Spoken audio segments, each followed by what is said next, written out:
Snowflake's CRO, Mike Gannon, was caught on the School of Hard Knocks Instagram account, giving his takes on how Snowflake is doing this year. The company then had to file an 8K to show that he's not authorized to be giving this type of advice. The brand also said that he's not a spokesperson for the company. Kristen, what happened and why is it so interesting? I loved it. A couple things here was I love that TikTok account. I don't know if people have followed it, but this kid's a really good interviewer. I had the impression, because I follow him actually, I had the impression that everything was very staged. So this kind of mishap kind of blew that out of the water. I think it's probably like 50-50. He gets people to agree in advance, but this one seemed very man on the street, which I loved. And then obviously how great for his brand that he, I think the most viral tweet I saw about it was like, somebody called him a broccoli-haired Zoomer. And I mean, what a badge of honor. So incredible. Sure, yeah. But I think that it proves the point that like everything is on the record. Like everyone is press. Nothing is off limits. And like, especially if you're standing in Wall Street, literally on Wall Street, and getting interviewed by some guy who tells you, I have 17 million followers, like, you know, red alert, red alert. Somebody there on the street with him was like, no. And I'm going to assume it was like a very kind of like smart and with it comms person who was like, we're not talking to randos on the street. Come on, Mr. CRO, let's go. I don't know, but he was like, the kid's so convincing. But yes, he was like, let me give you my 24-month forward-looking guidance. The street doesn't know, but now you know. Yeah. I think, same as you. I usually think that these are staged, right? It's like same as one of my favorite TikTok accounts where it's like they go up to random strangers on the street in New York to ask what their apartment looks like, right? And they get invited in, but like the house is spotless and it's all set up and nice. So it's like clearly you know in advance what's happening. So I assume that this account was similar. So the fact that he's just kind of just keeps on yapping, you know, is a huge win for, you know, the TikTok creator. But then also, it just goes to show that like you may think that it's like, oh, it's TikTok, it doesn't really matter, it's not a big deal. And it's like, no, it's a really big deal when you get caught saying something that you shouldn't, especially when people within your industry know that you're not supposed to be doing it. Those are the accounts that like I saw where they're like, whoa, like, does he know he's not supposed to be saying this? Yeah, it was really mind-blowing. I mean, part of me was like, oh, he was excited, you know, but if you're a CRO of a publicly traded company, like you got to be smarter than that. Let's see if he gets to keep his job. That was an interesting snafu. But I also think it goes right in line with something that I've been talking about probably for like the last couple of years, which is just like social media is such a hotbed of crisis comms. Like one tweet, one video, and your brand is like embroiled in some big viral crisis moment. Like obviously, our folks this summer at the Coldplay concert. Astronomer, Astronomer knows this CEO well. And director of HR. You see it where like one customer can tweet something. It happened to Carta a couple years ago, or I don't know if you remember this, but like somebody had tweeted about how they felt that their data was being misappropriated, and it became this whole firestorm on the internet. And then Carta actually like shut down a division of their business in order to I mean, we just saw it yesterday. Someone tweeted to Dylan Field of Figma saying that their, you know, customer service rep basically made it seem as if they could read the files. And like the customer service rep had, you know, just sent a really poorly worded email that kind of looks slightly threatening, saying like, oh, based on like what I can see of like your files, you might actually need us. And then Dylan Field stepped in and he was like, whoa, we're like looking into this. He quickly responded, was able to, you know, put that out there and like talk about it very openly and transparently, which like really helped because it happened really fast and his own following was able to like come in and like show support. And it showed that he's not only social listening to what's happening on social media for his company, but that he's quick to take action, right? I think Snowflake here missed that a little bit because first of all, I think they were just kind of going into it like nobody really knows who Snowflake is, right?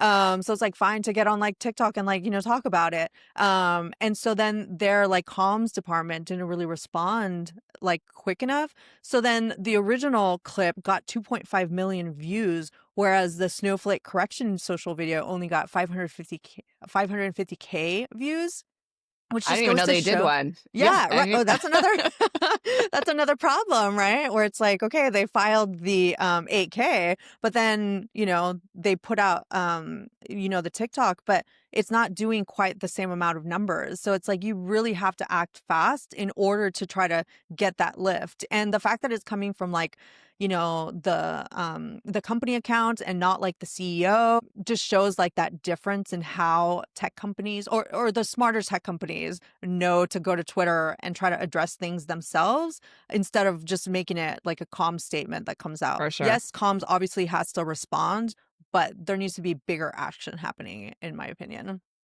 For sure, and I think speed in the, like, memification of the internet and all that that entails downstream, um, smart comms now, like, does entail speed. So, like, in my Hmm. mind, I'm, like, imagining that the Figma team was like, "Okay, this thing happened," like, it probably interrupted their day, but they're like, "All right, we gotta handle this, like, ASAP." Hmm. Whereas I'm assuming Snowflake didn't have the same level of urgency about the situation, and then probably the lawyers were like, "Oh, we gotta file this 8K.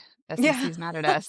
We are squarely in that zone where it's like one tweet is a crisis comms moment for brands, so it's fun to not be involved in it. It's fun to kind of like I say fun Yeah. very loosely, but it's fun to watch it happen to other people. But maybe the takeaway is like people need to realize like, okay, like it could happen to you like Yeah. anytime. So in terms of that, one of the through lines that I'm seeing on Twitter is a lot of marketing and PR people come out and say like, now you need to start training your executives on like TikTok and like what it means to be approached in that way. Like, is it you're just not going to speak to them at all, or is it that you're doing more of like the storytelling and narrative versus giving actual numbers? Like bringing numbers to this is like probably never going to be the smart call because you're mostly going to be wrong, right? Like either you're revealing too much or you're just like way off the mark. So it's just I would say just don't even have that. But yeah, I would love That your thoughts on that. well, the CRO he should have known better. Like also Yeah. that he I mean, everybody it kind of knows sounded you like he can. was bragging. I know, and you can say no. You can say I can't answer that, and Yeah. like obviously, I don't think that that Snowflake CRO watches School of Hard Knocks, Hmm. so he wouldn't know, but, like, that kid is mainly interested in, like, personal advice. Hmm. So, and that CRO should know, like, I'm not gonna tell you forward-looking guidance for the next Yeah. 24 months, like, that was wild. Every executive should, like, have a good handle on what you can and cannot say, but I don't know, I'm not a CRO, but I know that. Yeah. But you're a comms professional. You know Totally, what you but can and can't say. I've worked at enough public companies to know, like, okay, I probably shouldn't give, guidance for the next 2 years. But, you know, maybe I'm just exceptionally forward thinking. I don't know. Yeah. But to me, that was Maybe. wild. I always joke when um these things happen, I'm always like, okay, somewhere someone is adding, TikTok man on the street to their crisis comms playbook. I mean, you kind of have to, right? That's part of what happened is they got tripped up and they didn't have like an emergency plan set up for this. And so their comms was slow to pick it up. I mean, the CRO probably should have known immediately after he said it that he needed to go to the lawyers and to the, comms people to talk about it so that they could deal with it appropriately. Aside from, obviously they were able to file the Yeah. 8K. So good on them for that. The lawyers coming in to like, cover their asses. But, it does show that you are gonna have to have these plans. So I think that's, like, one of the huge takeaways for me was that, like, knowing that these man on the street videos are a possibility, that you should come up with some sort of, contingency plan for people, whether that's, like, full on media training them Mhm. for it, or, like, just basically saying, "No, you can't do this as, like, Yeah. an employee." The other thing too is, that whatever your executives say kind of reflects back on the brand, right? Like even we saw that with Always. Astronomer, right? Like that him allegedly cheating reflects back on the brand, right? And they were able to, turn that around with the Gwyneth Paltrow a Yeah. spokesperson, bringing her in and like dealing with it humorously, but definitely getting rid of him and the director of HR. That Yeah. was seen You as saw like we're taking action. for sure, and they put the brand first, which they should Hmm. have. I was like, "That guy, he's not the founder, he was just a hired CEO." Like, it was good Right. that they were like, "Okay, and brand, employees, customers who are thinking, 'What the hell?'" Like, all those people are more important than the guy on the jumbotron. Hmm. Yeah. And then the last one is that speed matters more than getting things right. Yeah. So immediately when this happens, like companies and brands need to jump on it in order to make sure that they're, dealing with it appropriately. And that requires more than, one channel, right? It has to come across, everything. And I think honestly, the CEO should have also come out to like say something because it shows that like the CEO is involved and like thinking about the company. That's what I really liked about Dylan Field coming out and like not only Mhm. responding to the tweet, but then like showing what steps they're taking to deal with it. Totally, and I think they could have also, like, spoken the language of the internet in which they were kind of, like, encaptured in, where, like, it could be funny if they came out and said, um, "We love the creator community, big fans of School of Hard Knocks. We got a Hmm. little bit, like, loose in the lips on what we said, filed an 8K," and, they could have figured out a way to kind of, like, memify the Yeah. situation in a way to, like, neutralize it. I Yeah. always say, like, if you, like, fight fire with fire in these moments when you're kind of caught in a less than desirable situation, you can often, like, neutralize the situation.